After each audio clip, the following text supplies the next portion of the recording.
and welcome to Point Blank, where we suss out what's hot on the grounds of Singapore. And I'm Kristine. And I'm Shi Ting, and today we have in the living room Naresh, a student from SMU, teacher, Melissa.And Rajan, a lecturer from SP. Alright, so no prizes for guessing what we are going to talk about tonight because it is obvious, right? It's about the people who at one point in your life would have left some footprints. Am I right? Yeah, true. I agree.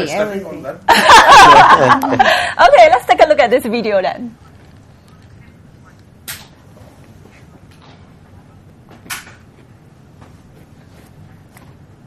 Oh, we can't. Well, you know, it was just going to be all about teachers, which is obviously what we're going to be talking about tonight. So, yes, teachers. So I'm sure that all of you, whether you're a teacher, a student, or even a parent, I'm sure that you'll find something to look forward to in tonight's show, right? Exactly. And of course, Rajan, you just won an award, Excellence in Teaching Award, am I right? Wow. How long have you been teaching? I've been teaching for 7 years. And what do you teach, actually? Well, I've been teaching public relations, advertising, media, writing, and so yeah. Okay. A very MESCOM-related kind of program. I see. So how does it feel to be honored with an Excellence Teaching Award? It's very pressurizing. Which means in the years to come, I've got to maintain a certain standard. Right? Oh dear. And usually awards are given to those who are going to be dead and buried. And so I get worried when they give awards. Oh no! No, you don't do that. Oh, come on. It's to say that it's about time that you left. Or that's not the hint that was given? No, I'm sure there's the one. Okay, so I'm wrong. So it doesn't give you an excuse to slack off? It does, now whatever that I do is considered as innovative, and so even if I completely switch off, they say, "Oh, that's an innovative way of teaching." You teach less and learn more, kind of a thing. In my case, it's just let the students learn. You just step back. Good. Okay, so why do you think you win the award then? But to be serious, I think it is nice to be recognized because it's my students who nominated me for the award, and I didn't expect it because the way I'm harsh with them. Most often you expect to be scolded, right? So when they nominated me for the award, I was very pleasantly surprised. The nomination itself was an award for me. So when it came through, when the award came through, well, I was overwhelmed, I must say. I'm sure. So what is it about your teaching method, that is different? Were you very entertaining? No homework. Okay, so Naresh recommends not giving homework to all you lecturers who want to win awards. But what about Miss Melissa? You've only been teaching for 2 years, Yes, right? Okay, so how has that been for you so far? Okay, so far it has been a very enriching experience of my life. Because it's not only myself teaching language, okay, because I could also touch my community in another sense, and most importantly, actually, I enjoy my CCA better. Oh really? What CCA is that? My CCA is MPCC. So I think through CCA is when I actually devoted most of my time, because from there I actually can mold the character of a student, and from there they can actually discover their own talent, their hidden talent. Okay. Are you working towards an award? I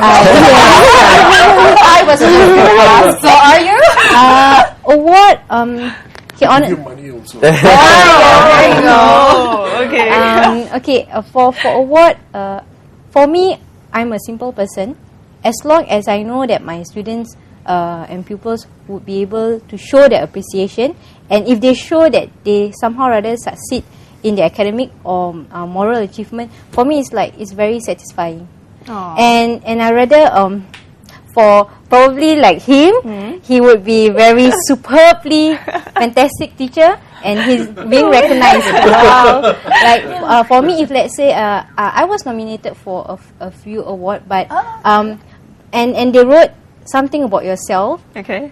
Even though I don't get an award, okay, but at least those writings somehow rather is like a motivation motivation scripts for me whenever like I feel low and have a lot of markings and reports to do. But those words are very encouraging that make me spurred on to move on. I'm sure. Yes. All right, so finally we will show you what tonight's show is all about because our video is already ready. know. Yes. So let's take a look more at what life as a teacher is like. A teacher is the heart and soul of a class. He is the pulse that motivates students. He nurtures enthusiasm and prepares students for the challenges of life. But peel off the feel-good factor, the fact is this. Teaching is a tough job with difficult students and demanding parents. Recognizing the challenges that are tagged to teaching, in September this year, Singapore Polytechnic recognized 20 of their lecturers for their dedication with an Excellence in Teaching Award. Awards such as this encourage teachers and fuel their passion for the long haul. So, what does it take to be a good teacher? Not just a teacher, but a good teacher. So Naresh, you are a student from SMU, am I right? That's correct. Okay, so what do you think makes a good teacher then? Wow, I think that's a really tough question. Okay. Really? I'm watching you. I'm watching you. I You're going to think be graded for this? I mean, awards that Rajan got, are just good testimonies to the good teachers that are out there. But I think a lot of teachers out there go unrewarded and not appreciated for the efforts. So what I think makes a good teacher, someone who is conscientious, someone who is able to inspire his or her students, someone who is able to be a role model for the students. I think that was probably the biggest motivation for me growing up as a young kid, to look at a teacher and say that, okay, I'm supposed to do my homework, I'm supposed to be a good student, behave properly, and probably just learn in school. So I think being a role model and being able to inspire. So have you come across a role model then? Well, Teachers like that? Many. I mean, just growing up, primary, secondary, and college. Many. Even till now, when I'm in university itself, you find a lot of professors out there, or even outside of teaching profession, industry professionals who are those role models. So there are a lot of them out there. What's one most memorable teacher Wow. who leaves Most a memorable. big impression in your life? I'm sure we have a lot of Wow. that. I'm sure we Yes. do. And for me, I have one actually that was in secondary school, and she's a principal of accounts teacher. Oh, And okay. she actually have lessons after class in the evening for us to practice, ask more questions.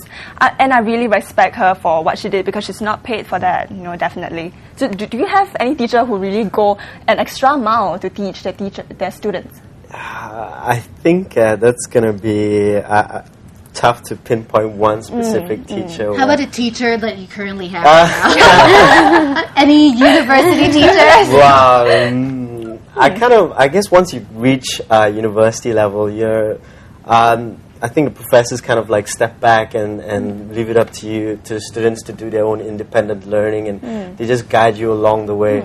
So I guess the interaction between the professors and the students at the university are not so much. But if I would have to say that particular teacher that moved me, I think I would have to go back to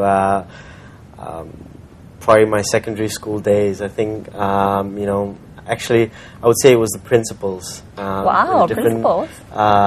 Schools that kind of inspired me to not be such a bad boy and to Were you a bad boy? I think I was a little mischievous. I think if my teachers are watching, they'll definitely agree. They'll be quite surprised that I'm on TV right now. Yeah, I'm sure all of us had a mischievous side. Yes. One way or another, right? So she taught you to turn over a new leaf or something Yeah, like I think just because I was from St Andrews, so I went through the whole primary, secondary, and college system. So at each stage, there was always this motherly figure, at the head leading the school, and she kind of embodied the school values of being a saint. So I was really inspired by that to not be so mischievous and just to go about my daily work properly and to be a good student, engage in social activities and participate in sports and so on. And so I would say it was the principals that really did it for me. And I think that really sets the, the tone for the teachers themselves. They would fall in line, and so it's definitely the principles for me. I'm sure they must have changed your life in a big way. Well, let's now take a look at another Singapore Poly lecturer who also won the Excellence in Teaching Award. Let's hope it works today. Now, cross your fingers! And watch. We're here today at Singapore Polytechnic with a very special lecturer, Mr. Dennis Goh. And so, hi Dennis, tell us more about yourself. Yep, I'm teaching in the Singapore Polytechnic, the School of the Built Environment, mainly teaching architectural design. I see. All right. Well, we're here with Dennis today because he has received one of the Outstanding Teacher Awards from Singapore Polytechnic for his very unique teaching method. So why don't you tell us more about your teaching methods? I think one main thing that I do is actually put practice experience into the teaching theory.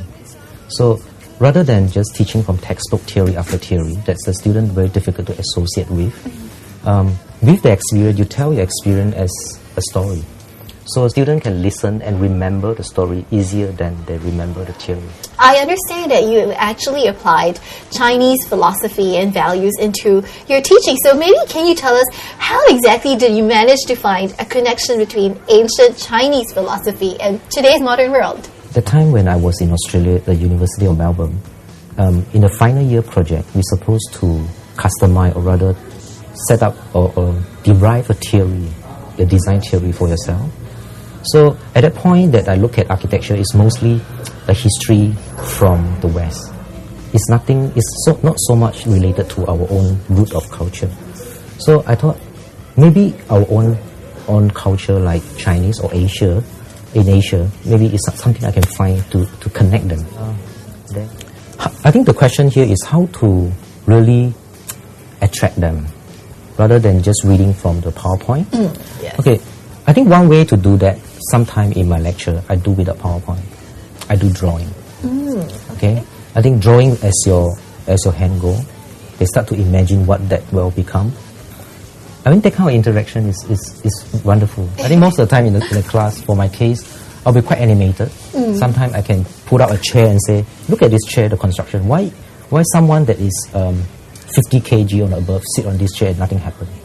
So you can start to flip over the chair and show the structure and things like that. Yeah. Those are the things that is very sudden and straight away from your environment. You can pick them up and connect them, and then you tell the student. I think those are very powerful. Right. Now that we've gotten up close and personal with Mr. Goh, let's find out what his students think of him as we go check him out in action. This lecture is very interesting. It's not just boring information. He's more like a friend when he teaches us, not as like a lecturer students. It's more like a friend-to-friend based. There's kind of communication. While he was working, he had like projects that he did, and he uses them as examples during our lectures. So we like get a closer insight into how the practice is when we actually end up working. Yeah. So do you guys think that Mr. Goh is a cool teacher?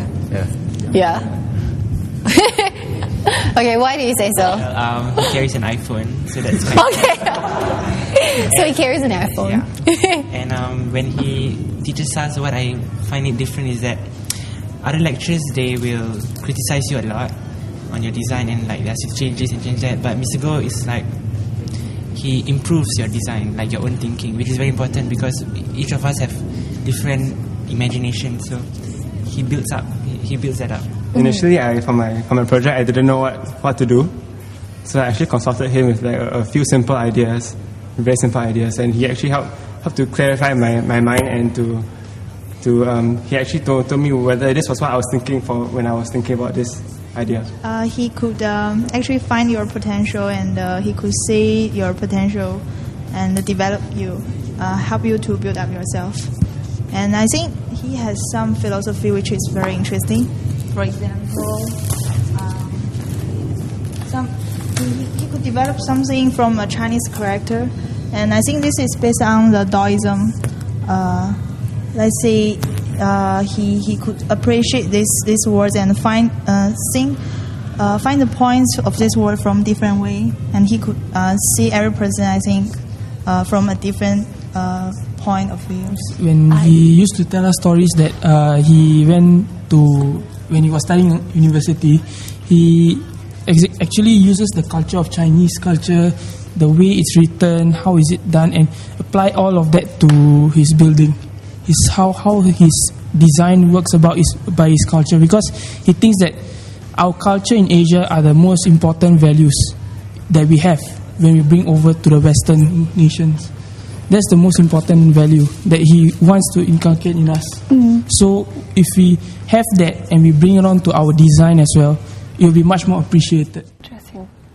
All right. Well, that was very insightful. So let me ask the teachers, apart from having an iPhone, as the students mentioned, Mr. Go's most important lesson is to inspire the students to, look within themselves to create artworks that are one of a kind. So what would be your most important lesson to impart to your students? Go ahead. Okay, ladies first. Ladies first. Yes. Can I shift to my, respected 7 years award achiever, please? Sir? Okay, you can just call me old. Right? You don't need to use all those nice terms and so on. I try to leave some things for my students to remember, and very quirky things. For example, in my class, you're never supposed to use the words actually and basically. Oh, why not? Because they don't mean anything. They don't mean anything at all. After a while, it just loses the sense. We just use actually and basically because we have lost confidence in ourselves, perhaps. So I said, avoid it. You sound different. Okay. And they find it quirky, and immediate claim is that, we never do that. So what I do is that I take a marker. Every time they use actually, I'll just put a knot there. Then they realize the number of times they use actually and so on. And I try to make them look at things from different perspectives. For an example, I tell them, you are idiots. Then of course there's a negative reaction. Then I ask, do you know what's the meaning of idiot? Then of course they say, it means stupid and so on and so forth. Well, I say, no, it means that you're not capable of taking part in the democratic process. That's what it means. Then they realize, even in ordinary terms, there are things that they have not understood or they don't realize. So you have to understand things first before you can have a conversation or make a presentation. So I even quiz them, do you know what is dizzy? And they say, they say this. And they say, all kind of things. And I say, no, it means being overcome by the presence of God. You know where it comes from? Janadas Devan, one of your journalists or your editors. Read out his articles. I picked my lessons from him. Okay. Yeah, we should read more of his So it's nothing original from me. I just make use of whatever is out there and try to make a lesson out of it. That's interesting. Yeah, interesting. And your lessons aren't, from what I hear from you, it's not related to media, is it? It's sort of like a character development, building confidence and it's all encompassing, isn't it? If I prepare your character, it doesn't matter what job that you're going to enter, you'll be able to do it. So I just develop your thinking faculty. That's about it. I develop certain standards in you. All my students will remember my very first lesson. What? Give us the lesson. Okay, right here, picture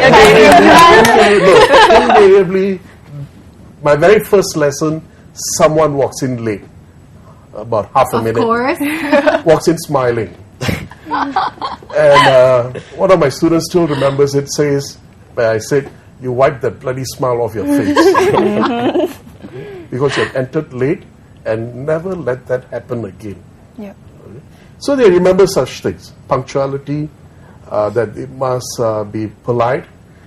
I insist they call me Rajan. Never Mr. something. And of course I ask them, do you know why I want you to call me Rajan? Then they tell me, it's because I want to be friendly with them. I say, you hope. I tell them it's because I want you to be confident about calling me Rajan. Because in your working life, you're not going to go around calling your seniors as Mr. something. You address them on a first name basis, but with respect. So my job is to train you to do that. So these kind of things that I impart, somehow they appreciate it better than the main lessons themselves. They feel that carries them throughout their life. Yeah, that's true. So what about Miss Melissa? How do you instill character in your And you just said Miss. Oh, you're going I'm to be sorry. right for that. Yeah, I must agree with him to a large extent. As for me, I would usually use I capture teachable moments. For instance, I love to go excursion, even though I'm a teacher, but I will be extremely excited, to go for excursion. So when, for instance, if I were to call them by their name, for example, Farhad, if he were to answer, huh? And I say, huh? Okay, did I say, Farhad? Or did I say, Farhad? So how should you answer me? I need to teach them this basic courtesy. And with such teachable moments where I captured, actually, it will somehow rather drain into their mind. And so whenever, if I were to mention his name again, Farhad, then when he wants to, then I say, huh? I will give, usually I use a lot of facial expression because I just feel that to be a teacher, I have to be myself. So when I interacted with my students, usually I just tell myself, because I want to see the best in them, I will be myself to handhold them. But I'm not the, soft, they do me like this, good, I can't, it's just not me. I would just tell them off directly, but at the same time I tell them why I'm doing this and for what purpose, for what objective I'm doing this to them. Yeah, usually those teachable moments are much more powerful. Right, sir? Yeah. Sir? So what about Naresh? I mean, being a student for so many years now, do these moments stand out more than the actual lessons themselves? I think these are the kind of lessons that you, as Rajan said, you carry forward in your working life. Certainly, I agree. I mean, even in the university right now, it's simple things like being punctual, having proper etiquette, dressing for the occasion, presenting yourself well, being respectful to others. All these basic qualities that you need to survive in a working life. Those are the kind of things that you stick with you. And if you forget your lessons, you can always go back to the textbooks or do your own research. But these are the qualities that will carry you in any situation outside the classroom. So textbooks really cannot substitute for teachers, can they? Yeah, definitely not. But experience that's the most important. Well, but let's face it, Singapore is a place where, the piece of paper is the most important thing. That's true. Yeah, so if you put a focus, not on the academic, are people going to get, upset? Are students going to get upset? I would say that, of course, our core business is teaching. Teaching, for instance, myself, language, Malay language, and for Rajan would be mass communication. We still, that is still our main objective. However, what I believe is that in order for you to achieve a good quality certificate, you need to have the right attitude. Only then, wherever you go, wherever, whatever kind of ocean you are drowning in or swimming, safely, still you can survive. But the process of getting to success would be much more clearer. It's not so blur and it's not so wouldn't be able to substantiate to achieve it. That's right. Well, looks like we have to go for a break now. And when we come back, we hear what other students think about what makes a good teacher. See you later.